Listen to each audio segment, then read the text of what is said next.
Hi everyone, Nigel Saunders of KW Bonsai. This spring we were doing a lot of digging trees out of my garden, doing really severe root pruning, cutting off almost all the roots, kind of nasty work, not fine, delicate pruning of trees and stuff, pretty basic chopping and nasty stuff. So luckily in a tree's life you usually have to do that once, and that's to get it from the ground into a pot. So today we're focusing on my horse chestnut tree. As you can see, it's just coming out into leaf now, so the tree has survived the severe root pruning, and all my other trees survived too. The walnut tree, the elms, they all did really well.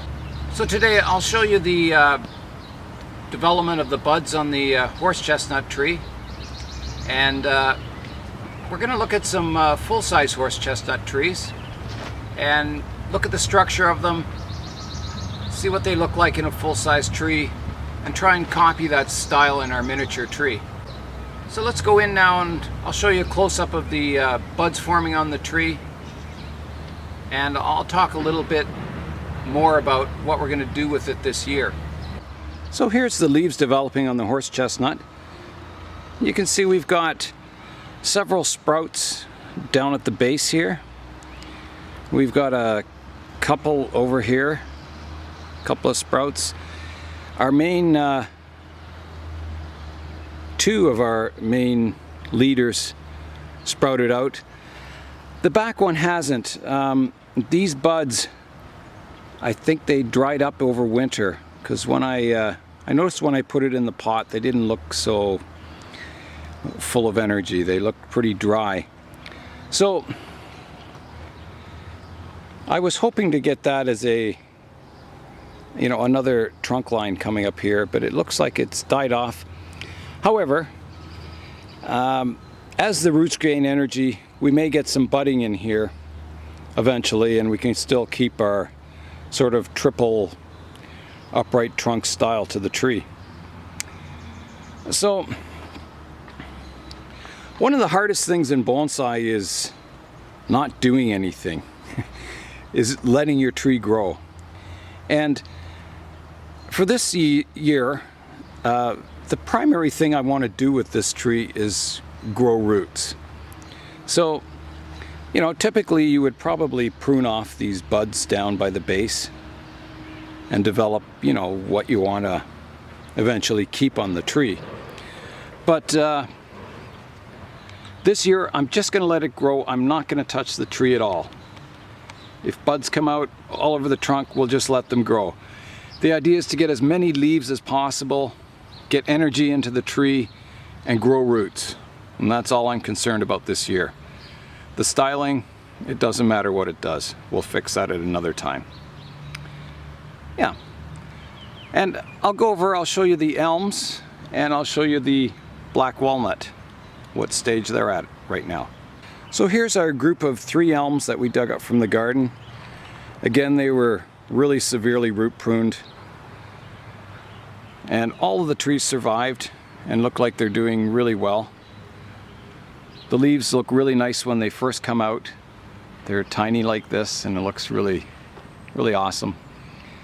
So again, with these trees, our focus again this year is just to grow the roots on them, nothing else. So they're just going to grow for the entire year. No pruning, no styling, no pinching. They're just going to grow. So let's have a look at the black walnut now. So here's our black walnut tree. It too survived the brutal root pruning. I think this tree had the most severe root pruning of them all. It had like 4 little tiny roots, and the bottom was just cut off. So pretty severe. But it's coming out into leaf now, so the tree has survived. And with all these trees, we're just gonna be careful to keep them watered. When the root system's young like that, the roots can dry out really quickly if you don't keep them watered. So yeah, keep them watered and they should do fine for the rest of the year. And again, we're just going to let the walnut tree grow. So let's go now and look at some full-size horse chestnut trees growing in the area. I hope you enjoy it. Here's the first horse chestnut tree we're going to look at today. It's a big old one. It's got lots of drooping branches. So let's go in and have a look at it. So there's a look at some of the drooping branches. They start growing upwards and curve around and droop down. So it almost looks like an overwired bonsai tree. Looks like someone's, wired the branches in this wild drooping pattern. Yeah, so pretty neat. Here's a close-up of the fluted trunk, the bark. It's an inverse taper where it divides into multi-trunks.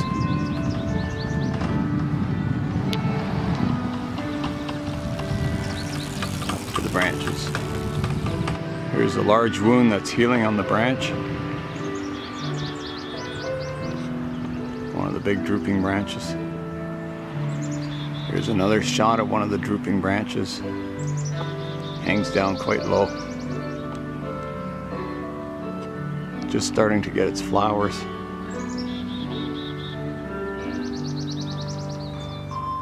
Beautiful old tree. Here's another shot of the tree's silhouette. The leaves are just coming out. Here's an old hollow trunk chestnut. The tree's in really good health though. Got that large wound on it.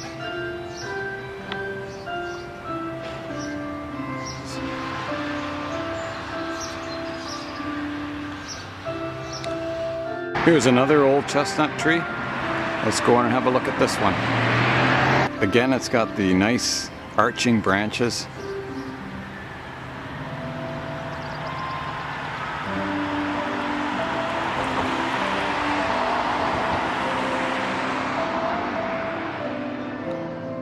Here's the base of the tree. It's a nice fluted trunk.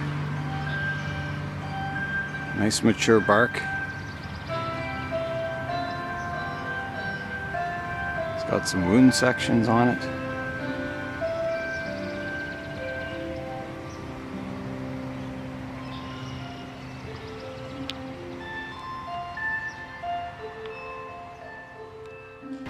Here's a shot of one of those cascading branches.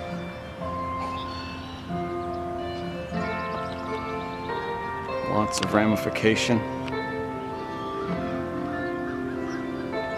Here's a shot of it from a different angle showing the twin trunks. Really nice tree. Here's a nice double trunk horse chestnut. Really old one. You can see the branches on the one side really droop. Almost straight down. Here's a shot of the base of the tree. The roots are kind of hidden with ivy, but it's got some nice, interesting structure going up into multi-trunks.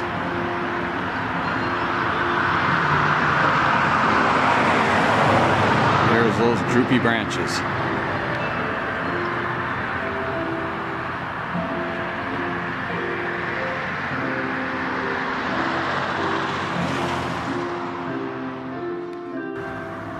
Here's the trunk from a different angle.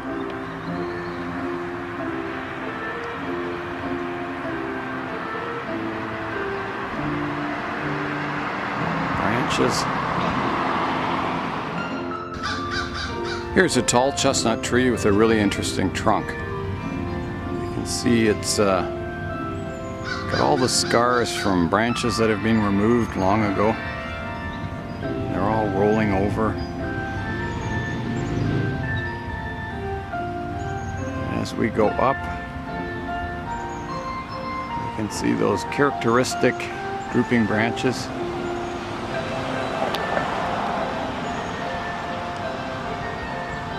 And way up. Some good examples of those hanging branches.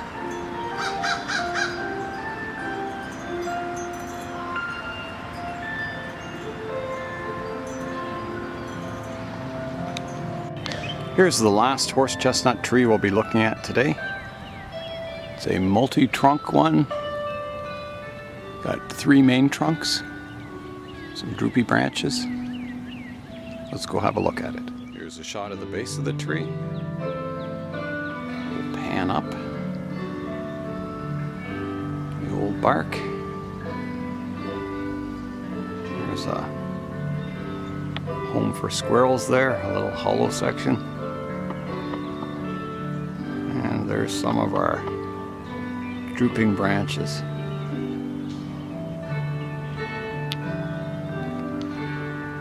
There's a branch that almost hangs straight down. Actually, I think it is straight down. And fans out. So they kind of have an S shape to the branches. They go up, bend down, and then go back up to reach for the light. Here's a shot of the junction of all the multi-trunks. Some scars on the trunk there that are healing. Hollow section up there.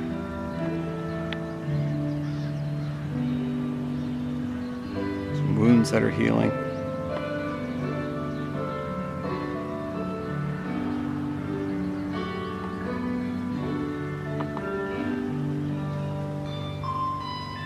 There's the silhouette of the tree. And the reason I film full-size trees like this is that I'm looking for the essence of the tree. You know, what makes a horse chestnut tree look like a horse chestnut tree. So, you know, a lot of it has to do with the bark and the leaves, but also the branch structure and the trunk structure.